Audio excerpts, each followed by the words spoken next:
너무 아름다운 영상이고 또 찬양입니다. 감사합니다.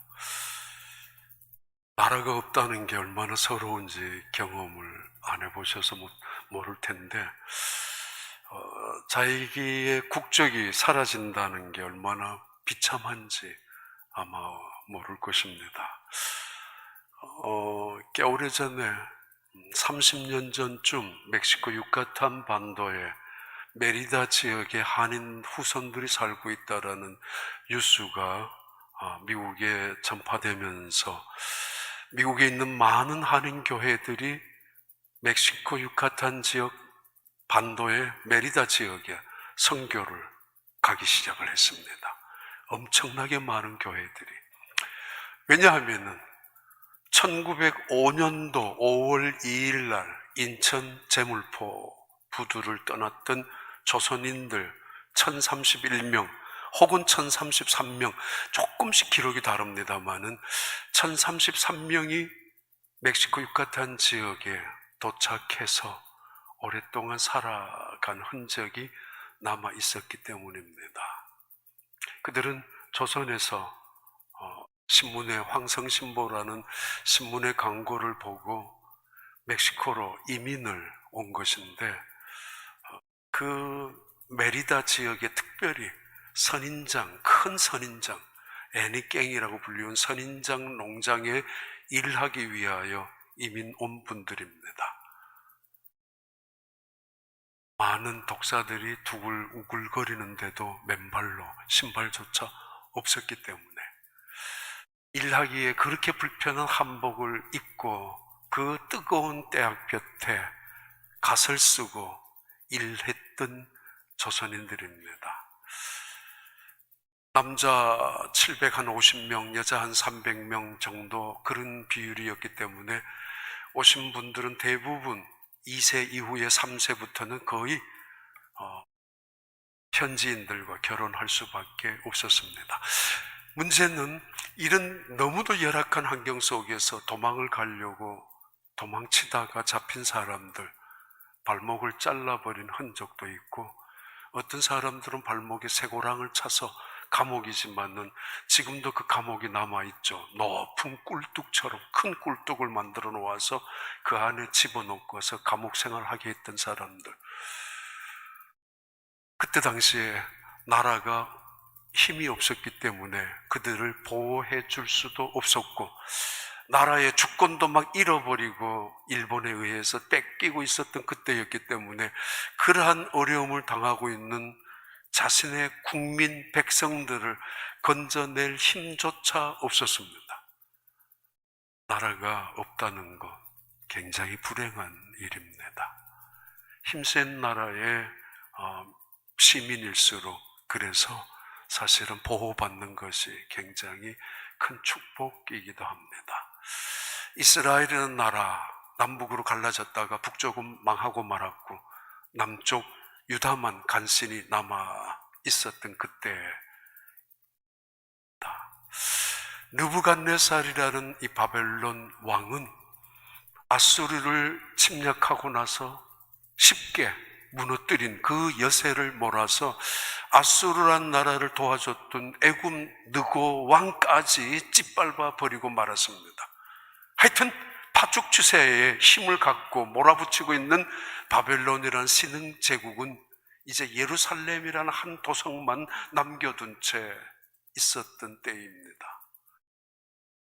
역사적으로 예루살렘을 공격하는, 이스라엘 민족을 공격하는 것이 간단한 문제가 아니라는 것을 듣고 있었기 때문에 조금은 주저하고 있었고, 그리고 예루살렘 지형이 쉽게 공략할 수 있는 지형적인 조건이 아니었기 때문에 그들은 조금 주저하고 있었습니다.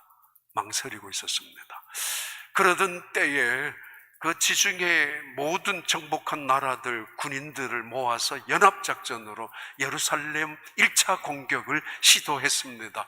그때 예루살렘의 왕이 누구냐 하면은 여호야김 왕인데 맨발로 쫓아가서 항복을 선언합니다.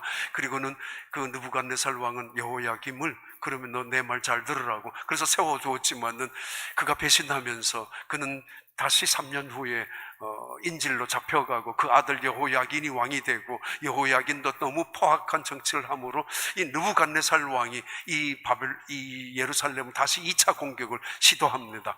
그리고는 여호야긴을 쫓아내고 그의 삼촌인 시드기야를 왕으로 올려놓습니다. 그러면서 1차, 2차, 3차, 4차 공략까지 하는데, 그때마다 포로들을 끌고 갑니다.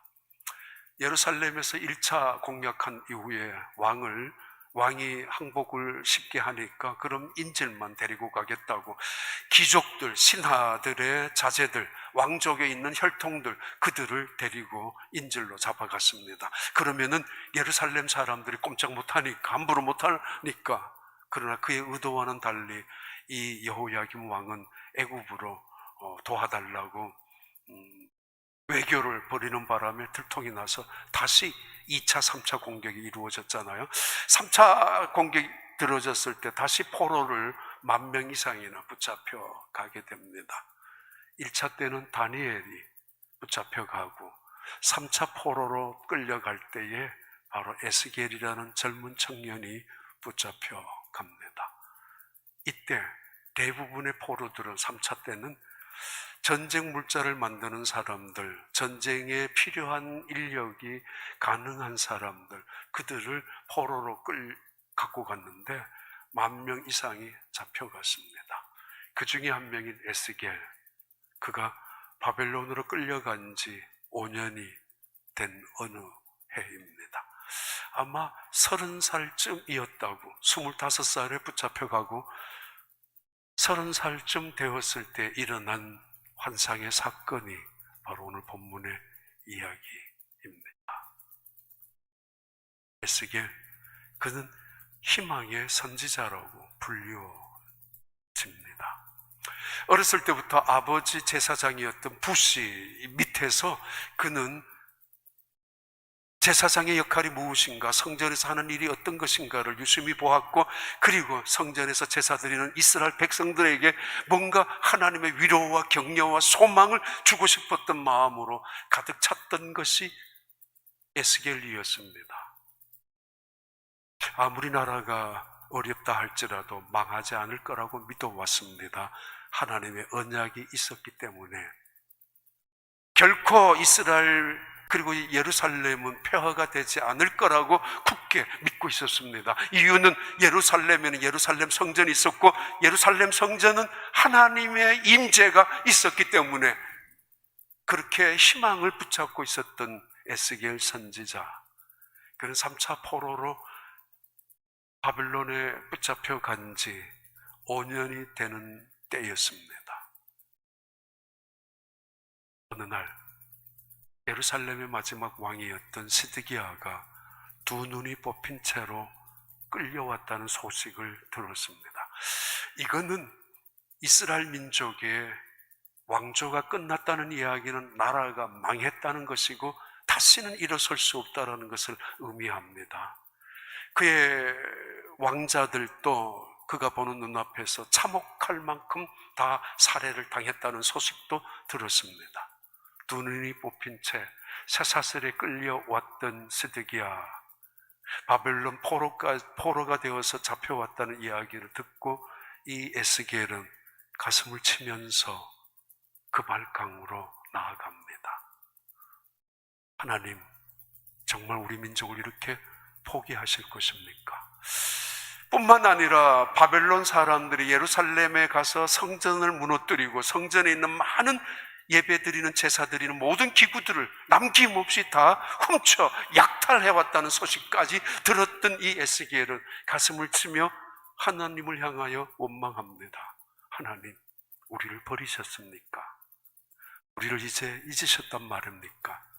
하나님은 이제 우리 민족을 이제는 심판하셔서 끝으로 만드셨단 말입니까?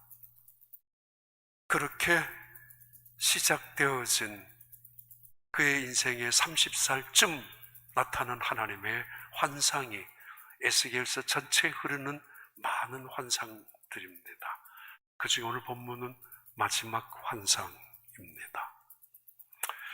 조지 엘리어트의 유명한 책이 있죠. 실라스 매너라는 단편 소설입니다. 근데 셀라스 매너라는 실제적인 인물을 바탕으로 쓴 책인데, 셀라스 매너는 황금을 굉장히 좋아하는 사람입니다. 돈만 있으면 금을 사서 모으고, 돈이 아니라도 물건만 있으면 어디 금이 있다면 가서 바꾸어 오는 사람입니다. 저녁에 촛불을 밝혀놓고 숨겨두었던 금을 꺼내 봅니다. 촛불 밑에 그 빛이 반짝이는, 반사되는 황금을 보면서 이 실라스 매너는 언제나 만족하고 흐뭇해하고 이 세상에서 가장 행복한 사람인 것처럼 살아가는 사람입니다. 그런데 이 비밀을 알았던 어떤 강도가 그 집에 들어와서 그가 숨겨둔 모든 황금을 훔쳐가고 말았고, 그날 이후로 이 셀라스 매너는 더 이상 살아가야 될 목표도 목적도 없고, 그리고 살아갈 의욕조차 없어서 거리를 방황하기 시작합니다. 어느 추운 겨울날 길거리에 허름한 옷을 입고 있는 어린 소녀 한 명을 발견합니다. 그 추운 겨울인데도 옷조차 제대로 못 입고 있는 그 아이, 너무 불쌍해서 걸어가다가 다시 뒤돌아보고 다시 뒤돌아보다가 할 수 없이 그 아이를 오늘 밤만 자기 집에 데리고 가서 재워야 되겠다고 생각해서 데리고 갔습니다. 샤워를 시키고 침대에 누워서 자기 집에 자게 한 그 다음날 아침에 그 방문을 열고 창문 사이로 들어오는 햇빛이 그 아이의 얼굴을 비추어 주는 순간에 이 실라스 매너는 깜짝 놀랍니다. 뭐야? 황금이잖아. 황금이 여기에 있어? 놀라면서 다시 눈을 씻고 바라보는데, 그 황금빛은 그 소녀의 얼굴에서 나오는 빛이었습니다. 햇빛이 창살을 통해서 들어왔고, 창살을 통해서 반사되는, 물론 그 아이가 금발하고 있었던 머리였기 때문이었겠지만은 그 빛이 비추어주면서 그 실라스 매너의 인생은 변하기 시작합니다. 그리고 결심합니다. 이제부터는 황금을 사랑하지 않겠다고, 이제부터는 사람을 사랑하며 살겠다고, 사람 얼굴에 나타나는 그 황금빛을 바라보면서 그는 결심을 했습니다. 2021년, 솔직히 말하면 우리는 어정쩡하게 한 해를 보냈고, 어정쩡하게 새로운 한 해를 맞이했습니다. 어떤 결심도 할 겨를도 없이, 틈도 없이, 여유도 없이, 어떤 다짐을 가지고 금년 한 해는 이렇게 살아가야 되겠다라는 각오도 할 순간 여지도 없이 맞이한 채 21년, 벌써 두 번째 주일이 시작이 되었습니다. 혹시라도 여러분 어떤 결심이 있습니까? 어떤 계획이 있습니까? 어떤 목표를 갖고 싶습니까? 희망을 안고 살아갔던 에스겔, 이제 30살이 되면 그런 제사장의 역할을 시작할 수 있다는 꿈까지 갖고 있었던 그였지만은 바벨론으로 포로로 끌려간 지, 그래도 마지막 예루살렘에는 성전이 있기 때문에 다시 돌아갈 수 있다라고 꿈을 포기하지 않고 있었던 에스겔, 왕마저 두 눈이 뽑힌 채 돌아온 그 에스겔, 그것을 바라보고 있었던 에스겔은 그 발강가에 홍수가 나면은 어김없이 수많은 진흙창이 내려와가지고 그 땅을 덮어버렸던, 그 버려진 땅에 모여 살았던 포로 이스라엘 백성들, 그들이 가슴을 치면서 울고 있었던 강가가 그 발강가입니다. 그때 하나님이 나타나십니다. 그리고 그에게 환상을 보여주십니다. 에스겔은 그 하나님은 예루살렘에만 계시는 줄 알았지, 결코 이 이방인 바벨론에는 하나님이 계시지 않을 거라고 생각했었습니다. 그리고 이제는 하나님이 자기 민족을 버렸다라고 생각할 만큼 절망 속에 있었는데, 어쩌면 하나님은 바벨론 포로로 인질로 노예로 끌려오기도 전에 그들이 먼저 와서 기다리고 계셨던 하나님을 만나게 됩니다. 포기한 줄 알았던 하나님, 떠난 줄 알았던 하나님이 환상 속에서 에스겔을 만나기 시작합니다. 그 많은 환상 속에서 마지막 환상이 오늘 본문의 환상입니다. 47장 1절 2절 봐요. 그가 나를 데리고 성전 문에 이르시니 성전의 앞면이 동쪽을 향하였는데 그 문지방 밑에서 물이 나와 동쪽으로 흐르다가 성전 오른쪽 제단 남쪽으로 흘러내리더라. 그가 또 나를 데리고 북문으로 나가서 바깥길로 꺾여 동쪽을 향한 바깥문에 이르시기로 본즉 물이 그 오른쪽에서 스며 나오더라. 마지막 환상이었지만은 그의 내리 속에는 충격적인 모습이 나타납니다. 성전 문지방에서 흘러나오는 물방울 소리를 보았고, 성전 문지방에서 스며 나오는 물, 그 졸졸 흐르는 것을 눈으로 보았기 때문입니다. 이게 뭐지? 마치 지붕 위에서 떨어지는 물방울이 양동이에 똑똑 떨어지는 물소리처럼 들려왔기 때문에 그는 귀를 열었고, 그리고 그 물방울 소리가 어느새 스며 나오는 조그마한 물줄기 소리로 쫄쫄쫄쫄 소리를 내면서 흐르는 그런 의성어의 표현 방법입니다. 흘러나오더라, 스며 나오더라, 이렇게 마치 카메라 앵글이 클로즈업 되어서 그 환상 속에서 가장 중요한, 집중적으로 핵심적인 모습을 맞추고 있는 그런 환상의 시작입니다. 이 시작의 환상은 누구나 이 설교는 들었으면 잊어버리지 않는 이야기가 등장합니다. 봐요. 에스겔 47장 3절부터 5절까지의 말씀입니다. 그 사람이 손을 줄을 잡고 동쪽으로 나아가며 천척을 측량한 후에 내게 그 물을 건네게 하시니 물이 발목에 오르더니 다시 천척을 측량하고 내게 물을 건너게 하시니 물이 무릎에 오르고 다시 천척을 측량하고 내게 물을 건너게 하시니 물이 허리에 오르고 다시 천척을 측량하시니 물이 내가 건너지 못할 강이 된지라. 그 물이 가득하여 헤엄칠 만한 물이요 사람이 능히 건너지 못할 강이더라. 그 물이 흘러나와서 작은 물방울이 큰 물줄기가 되고, 그 물줄기가 동에서 나와서 남을 향해 내려가다가 성전 한 바퀴를 돌고 있습니다. 천사가 말합니다. 내가 보고 있느냐고. 예. 근데 천사가 그 물을 측량하기 시작합니다. 1,000척만 되면은 450m 정도의 거리를 측량하고, 그리고는 에스겔에게 건너봐. 이 물을 건너보라고. 처음에 건넜을 땐 발목에 잠겼고, 두 번째 건넜을 땐 무릎에 올라왔고, 세 번째 건널 때는 허리까지 그 물의 깊이가 깊었습니다. 그리고 네 번째 깊이 물은 그 물줄기가 커다란 강이 되었습니다.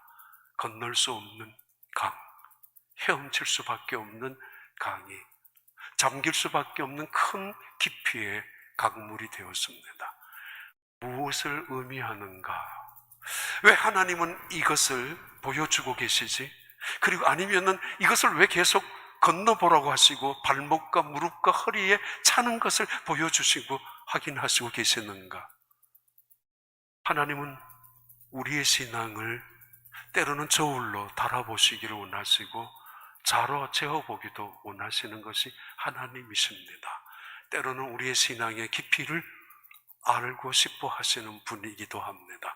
우리의 변화와 우리의 성숙을 원하시기 때문입니다. 아니, 솔직히 말하면 하나님은 이미 깊이를 안 재더라도 저울에 올려놓지 않더라도 아시는 분이지만은 우리 스스로가 나의 신앙의 깊이를 평가할 수 있도록 측정해보라는 의미가 훨씬 더 강할 것입니다.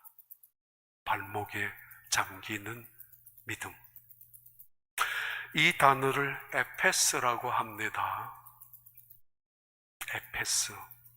여러 곳을 찾아보았는데 이 에페스라는 단어는 기초라는 단어와 관련이 많고, 기초인데 뭔가 부족하고 아는 것인데 뭔가 모자라는 그런 상태를 에페스라고 부릅니다.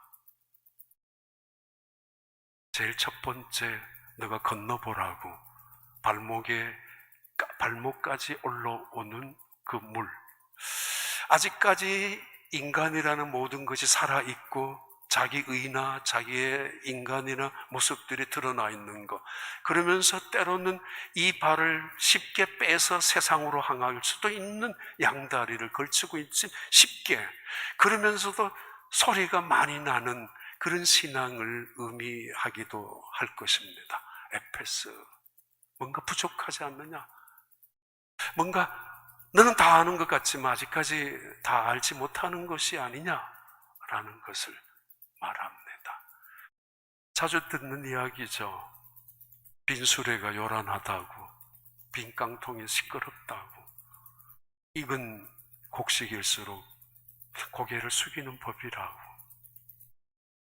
에페스, 발목, 언제든지 그 발을 떼어내어서 세상으로 다른 곳으로 옮길 수도 있는 아직 기본적인 뿌리를 내리지 못한 신앙의 상태를 에페스라고 부른다는 것입니다. 교회를 다니는 사람일 수 있겠죠. 교회 마당만 드나드는 사람일 수 있겠죠. 지성소까지 들어오지 못하고 교회 마당만 밟고 다니는 문지방만 왔다 갔다 하는 상태를 의미할 수도 있을 것입니다. 발목. 두 번째는 무릎을 말합니다. 베테르 또는 베레트라고 불려지는 무릎은 사랑과의 만남입니다. 사랑. 내가 정말 사랑하는 사람이라면 무릎을 꿇을 수 있어야 되고, 존경하는 사람이라면 무릎을 꿇고 그의 이야기를 듣는 상태를 무릎이라고, 그 교감을, 교제를, 만남을 의미할 때에 그때에 그 무릎이란 단어를 이 단어로 베레트라고 쓴다는 것입니다. 발목에서 신앙의 깊이가 어느 날 눈물을 흘리며 하나님 앞에 무릎을 꿇고 기도하는 순간, 기도할 때 그 눈물은 내 무릎을 적시고, 때로는 내가 무릎을 꿇고 하나님을 향하여 하나님 사랑합니다, 하나님 사랑합니다라는 하나님과의 만남, 귀한 교제 속에서의 축복을, 행복을 누리는 신앙의 단계를 말합니다. 베레트, 무릎까지 왔다라는 것. 하나님께서 모르시겠습니까마는 우리 스스로를 향해서 확인해보라고. 또 하나는 허리까지 올라오는 신앙이 있었죠. 허리는 모템이라고 합니다. 세 번째 강물이 물이 흘러가는데 지나가 보라고 또 천사가 말하지 않습니까? 이번엔 허리까지 올라옵니다. 모템이란 것은 묶는다라는 뜻입니다. 묶는다. 허리띠를 졸라 묶고 아니면 뭔가 끈을 묶는다는 이야기는 힘을 의미하는 것이고, 새로운 결단과 새로운 다짐을 할 때 의미하는 모템이라는 거죠. 하나님을 힘으로 믿고, 내가 하나님을 믿는 믿음을 힘으로 믿고 살아가는 사람, 내가 배운 지식을 힘이 아니라 내가 가진 부요함을 힘으로 믿고, 내가 갖고 있는 꾀나 어떤 힘, 그것을 들고 세상에 달려나가는 것이 아니라 여호와를 힘으로 믿고 고백하고 살아가는 그 신앙의 상태를 바로 허리의 신앙이라고 부를 수 있을 것입니다. 2021년 여러분 어떤 깊이의 신앙의 사람입니까? 그 물은 다시 흘러 넘쳐서 커다란 물이 되는데, 이때 그 물을 강이라고 부릅니다. 나하르라고. 흘러 넘치는 강인데, 이 강은 내가 건널 수도 없고 다른 사람들도 건널 수 없는, 헤엄을 칠 수밖에 없는, 그래서 잠길 수밖에 없는 깊은 강물을 의미합니다. 2021년을 시작하면서 에스겔 선지자를 시작했습니다. 내가 너희 무덤을 열고 나오게 할 것이라고. 그렇습니다. 우리가 격리되고 봉쇄되어져 있는 그런 울타리 안에서, 또는 내가 내 스스로 경계선을 만들어 놓고 한 발도 나는 움직일 수 없다라고 스스로가 경계선을 만들어 놓고 살아가는 그 지역에서 나오라고. 믿음은 뭐 말입니까? 나온 자들에게 하나님께서 주시는 하나님의 거룩한 영이 있었죠. 내가 영을 너희 속에 두어 너희로 살게 할 것이라고 첫 주에 말씀드렸던 말씀이고, 오늘은 그것이 37장의 말씀이라면 47장의 말씀은 깊은 곳에 가서 신앙생활을 하라. 북한에 가서 돌아가신 분이 계시죠. 아주 유명한 목회자 김계용 목사님이란 분이 LA 영락교회, 원래 브라질 선교사로 계시다가 LA 영락교회 오랫동안 사역하시다가 북한에 자기 아내 만나러 가셨다가 돌아가셨습니다. 그분이 휴스턴에 부흥 집회에 오셨을 때에 말씀하신 말씀입니다. 그때도 정말 은혜를 많이 받았었는데, 깊은 곳에 그물을 내리라고. 신앙생활은 얕은 물가에서 발소리 내며 첨벙첨벙 소리 내며 철랑거리고 그런 거 아니라고. 깊은 곳에 그물을 내리라는 말씀. 오늘 새벽 늘 그때쯤 3시나 4시쯤 일어납니다. 일어나서 무심코 설교 묵상을 하는 중에 떠올랐던 두 분의 목사님 중에 한 분이 김계영 목사님이십니다. 우리 어렸을 때 물통을 지게처럼 지고 때가 많아요. 양쪽에 물통 2개를 들고, 아니면 여자들은 물통을 이마에 머리 위에 올고 담아놔 가지고 가잖아요. 그때마다 좀 약은 깨를 갖고 있으면 물통 반 정도만 물 채웁니다. 너무 가득 채우면 물이 힘드니까. 근데 반통 정도면은 이게 가면서 쏟겨 출렁출렁 할 때가 굉장히 많아요. 철렁철렁 할 때가.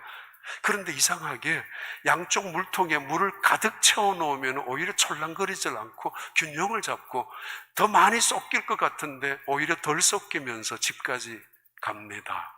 경험 있을 거예요. 깊은 곳의 신앙생활. 이것은 우리의 신앙의 연륜을 이야기하고 있는 것이 아닙니다. 우리 신앙생활, 나하라는 이 강물은 나를 집어삼키는 상태를 말합니다. 목사니까 성경을 읽다가 이 성경 참 말씀 좋구나, 내가 다음에 설교해야지, 그럴 때가 많잖아요. 그러나 그 설교, 너무 좋았던 은혜 받았던 성경 기절이라 할지라도 설교할 때는 그런 감동이 안 나올 때도 있습니다. 어떤 경우에는 그 말씀이, 내가 그 말씀을 손에 붙잡고 몸부림을 치는 것이 아니라 그 말씀이 나를 붙잡을 때가 있습니다. 저의 영혼을, 저의 육신까지 붙잡을 때가 있습니다. 그럼 맡기는 거죠. 그걸 깊은 물이라고 그래요. 때로는 성령을 내가 붙잡고 살아가고 성령을 간구하고 살아갈 때가 있지만은, 그래서 마치 내가 성령을 조종하는 사람처럼 행동할 때도 있고, 그런 사람들, 대단한 그런 부흥사님 같은 분들도 계시지만은, 그러나 때로는 성령 안에 내가 나의 삶을 맡겨서 성령이 인도하는 대로 이끌림을 당할 때가 있습니다. 베드로가 예수님께서 말씀하셨잖아요. 너 젊었을 때는 네 멋대로 띠띠고 살아갔지만은 이제부터는 내가 너를 띠를 띠고 내가 이끌고 갈 것이야. 깊은 곳에 물을 말합니다. 우리의 신앙의 깊이가 어느 정도 와 있는가?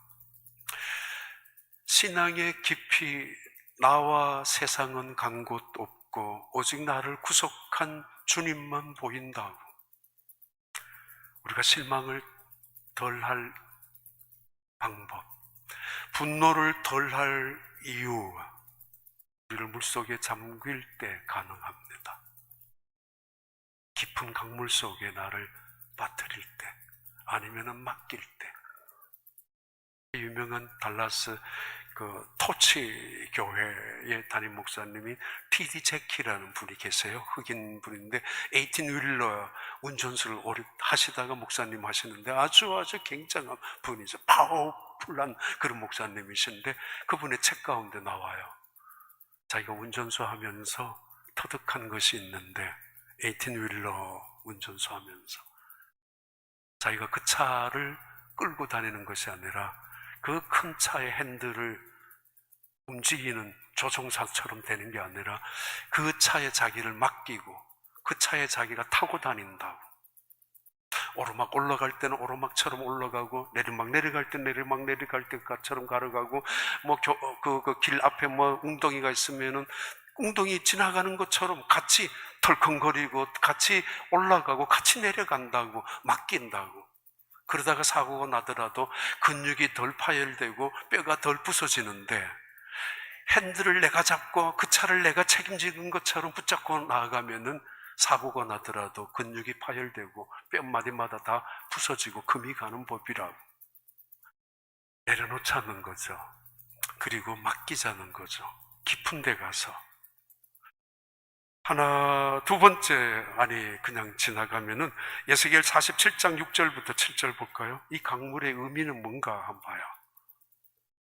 그가 내게 이르시되 인자야 내가 이것을 보았느냐 하시고 나를 인도하여 강가로 돌아가시게 하시기로 내가 돌아가니 강 좌우편에 나무가 심히 많더라. 그 다음 8절부터 10절까지 계속 읽어봐요. 그가 내게 이르시되 이 물이 동쪽으로 향하여 흘러 아라바로 내려가서 바다에 이르리니 이 흘러내리는 물로 그 바다의 물이 되살아나리라. 이 강물이 이르는 곳마다 번성하게 하는 모든 생물이 살고 또 고기가 심히 많으리니 이 물이 들어감으로 바닷물이 되살아나겠고 이 강이 이르는 각처의 모든 것이 살 것이며 또 이 강가에 어부가 설 것이니 엔게디에서부터 에네글라임까지 그물 치는 곳이 될 것이라. 그 고기가 각기 종류를 따라 큰 바다의 고기같이 심히 많으려니와. 12절.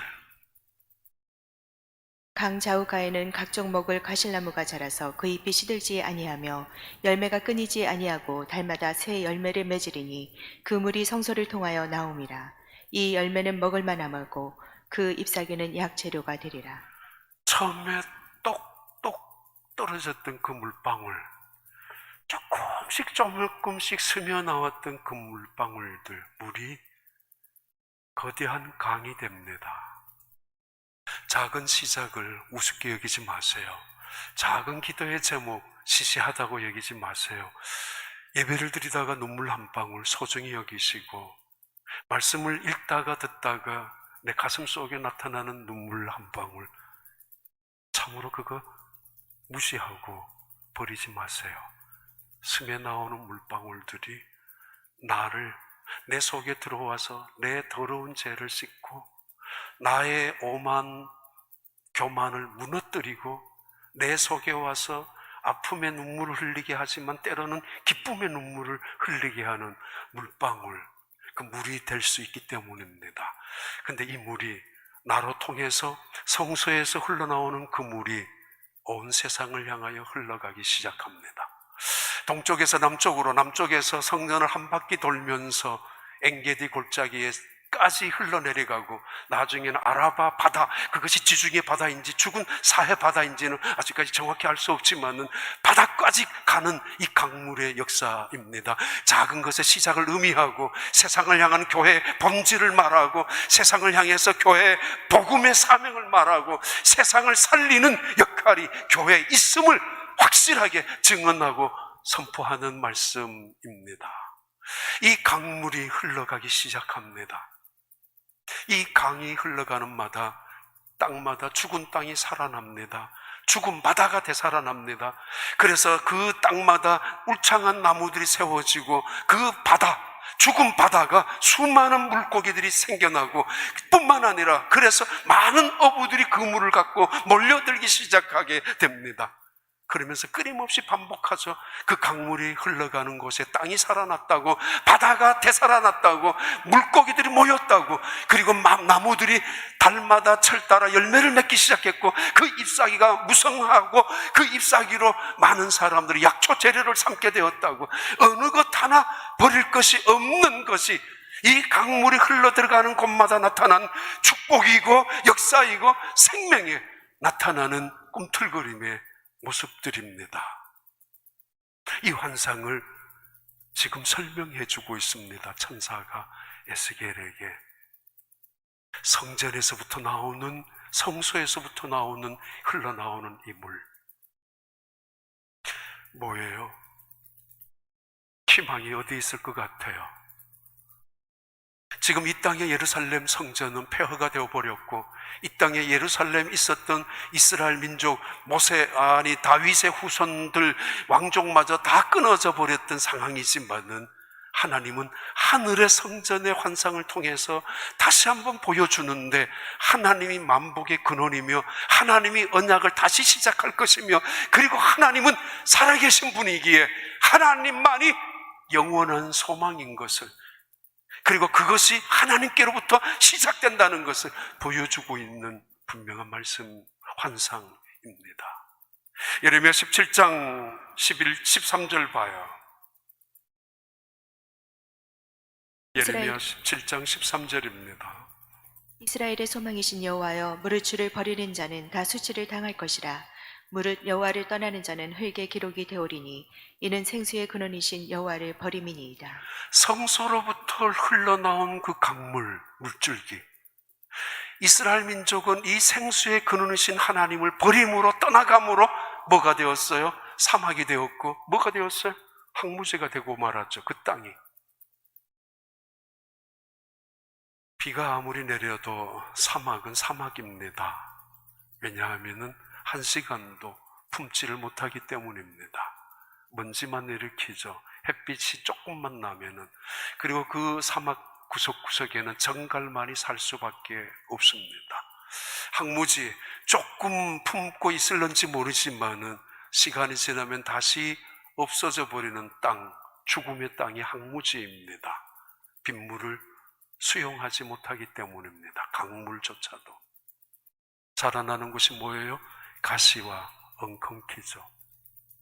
은혜의 강물이 내 속에 역사하지 못한다는 것, 그것으로 끝나는 것만이 아니라 그 사람이 머무는 장소는 먼지만 일으키고 다른 사람의 아픔을, 눈에 눈물만 흘리게 하고, 아니 그 은혜의 강물 속에 경험하지 못한 사람들은 황무지가 돼서, 가시가 되어서 이 사람 저 사람이 옆구리를 찌르게 하는, 고통을 주는 사람이 될 수 있다는 이야기죠. 봐요. 에스겔 47장 11절에는 이 땅을, 이름을 이렇게 하고 있습니다. 47장 11절. 그 진펄과 개펄은 되살아나지 못하고 소금 땅이 될 것이며, 아무리 하나님의 성소에서, 하늘의 성소에서 하나님께서 축복의 강물, 생명의 강물, 영원한 그 은혜의 강물을 흘려보낸다 할지라도 내가 싫다고 하면은 못 간다는 이야기입니다. 진펄, 진흙창이로 된 늪지대를 말합니다. 들어가면은 빠져나올 수 없는, 점점 빠져들어가는 늪지대 같은 삐뚤어진 상황 속에 있는 그런 상태. 또는 개펄 말합니다. 개펄은 바다에서 물이 바다가 들어올 때는 바닷물 같은데 빠져나가면 땅 같고, 이게 땅도 아니고 바다도 아니고 이상한 개펄. 이거는 회색 분자죠. 경계, 자기 나름대로는 이걸 지킨다고 말하지만은 알고 보면은 믿는 것도 아니고 안 믿는 것도 아닌 그런 상태, 개펄 상태. 그 상태가 소금 땅이 될 거라고, 죽음의 땅이 될 거라고 말합니다. 성소에서 흐르는 강물, 수용하지 못할 때 개펄과 진펄이 되고 마는, 그래서 소금 땅이 되고 마는 것입니다. 조금 갖고 있는 지식으로, 조금 알고 있는 내가 갖고 있는 경험으로, 아니면 쌓아둔 물질로 그게 진펄이 되고 개펄이 되어서는 안 될 것입니다. 황금에서 올라오는 황금빛에 만족하고 살아가는 그 노인은 얼마나 불행한 사람 아니었습니까? 비참한 사람이었죠. 그에게 누군가가 황금을 훔쳐갔다는 것은 축복이었습니다. 인생을 다시 살아가게 하는 축복이었죠. 하나만 더 말씀을 드리고요. 성경에서 말하는 물은 무엇을 의미하는가? 요한복음 3장 5절의 말씀인데요. 한번 예수께서 빨리 마칠게요. 예수께서 대답하시되 진실로 진실로 내게 이르노니 사람이 물과 성령으로 나지 아니하면 하나님의 나라에 들어갈 수 없느니라. 여기서 물과 성령이란 말은 이때 물은 하나님의 말씀을 의미합니다. 요한복음 4장 14절 봐요. 내가 주는 물을 마시는 자는 영원히 목마르지 아니하리니 내가 주는 물은 그 속에서 영생하도록 솟아나는 샘물이 되리라. 이것도 물 했을 때 하나님의 말씀입니다. 어떤 사람은 하나님의 말씀을 눈으로만 즐기는 사람, 입으로만 즐기는 사람 있지만 어떤 사람은 그 말씀 속에 은혜에 깊숙이 들어가서 말씀의 은혜를 경험하는 사람도 있습니다. 나비는 꽃을 보면은 즐기기만 하지만 벌은 꽃을 보면은 꿀을 만드는 법입니다. 하나님의 사람, 그들은 말씀 속에 들어가서 꿀벌처럼 벌을 만들 수 있는 사람들입니다. 깊은 곳에 그물을 내려라. 예. 밤새 그물을 내렸지만 한 마리도 못 잡았지만은 당신의 말씀에 의지하여 내리겠습니다. 깊은 곳에. 그 말씀을 하신 분이 예수님이라고요. 그 말씀을 우리에게 하신 분이 하나님이라고요. 그 하나님은 천지를 창조하신 분이고 그 예수님은 이 세상에 오셔서 우리를 사랑하시고자 십자가에 죽으셨던 분이었. 그분이 말씀하시는 말씀입니다. 깊은 곳에 그물을 내리라. 요한복음 7장 37절 39절까지 이 물을 이렇게 해석합니다. 명절 끝날 곧 큰 날에 예수께서 서서 외쳐 이르시되 누구든지 목마르거든 내게로 와서 마시라. 나를 믿는 자는 성경의 이름과 같이 그 배에서 생수의 강이 흘러나오리라 하시니 이는 그를 믿는 자들이 받을 성령을 가리켜 말씀하신 것이라. 예수께서 아직 영광을 받지 아니하셨으므로 성령이 아직 그들에게 계시지 아니하시더라. 성소에서 흘러나오는 물은 분명히 한 가지는 하나님의 말씀이고 다른 하나는 성령을 말합니다. 성령. 하나님께서 말세에 많은 사람들에게 물같이 쏟아지게 할 것 약속하셨던 그 성령 말입니다. 무덤에서 나오겐 우리 속에 두시기를 원하셨던 그 성령 말입니다. 성령을 그리고 하나님의 말씀을 언제나 파워, 능력이라고 합니다. 하나님의 말씀은 살았고 움직이는 운동력이 있다고. 성령은 우리를 변화시키는 복음의 능력이 있다라고. 그 힘을 희망이라고 하지 않습니까? 다 보셨겠지만 폴 포츠라는 유명한 사람이 있었죠. 아메리칸 갓 탤런트처럼 영국에도 불티한 갓 탤런트 그런 방송이 있었을 때에 유명한 폴 포츠 오페라 가수 오페라 노래를 불러서 수많은 사람들에게 감동을 주었던 분. 앞니가 하나가 부러졌는지 마치 보면은 입을 열어서 보면은 멍청하게 보일 만큼 옷은 허름한 옷을 입을 수밖에 없이 가난한 사람, 휴대폰 세일즈맨으로 살아왔던 그분입니다. 그분이 무대에 올라서 불렀던 노래가 있죠. 주는 괴로워서 잠을 이루지 못하고. 그 노래를 부를 때 많은 사람들이 감동을 받았고 지난주에 전 한 번 더 보았습니다. 가슴이 뭉클했습니다. 어쩌다가 운이 좋아서 대박을 친, 어쩌다가 우연히 요행이 재수가 좋아서 그렇게 히트를 친 사람이 아니었습니다. 그는 교통사고로 이 쇄골이 2번이나 부러진 채로 수술을 2번 이상이나 했었던 사람이라서 목소리를 낼 수 없다는 판정을 받았던 사람이었고 뇌종양 수술을 3번이나 반복해서 했었던 사람이었습니다. 돈도 없는 가난한 사람이었습니다. 그는 노래를 부르고 싶었던 희망은 포기하지 않았습니다. 그 희망 끝에 무대에 올라가서 그의 노래를 들었던 수많은 사람들이 감동한 거 아닙니까? 2021년이 시작이 되었습니다.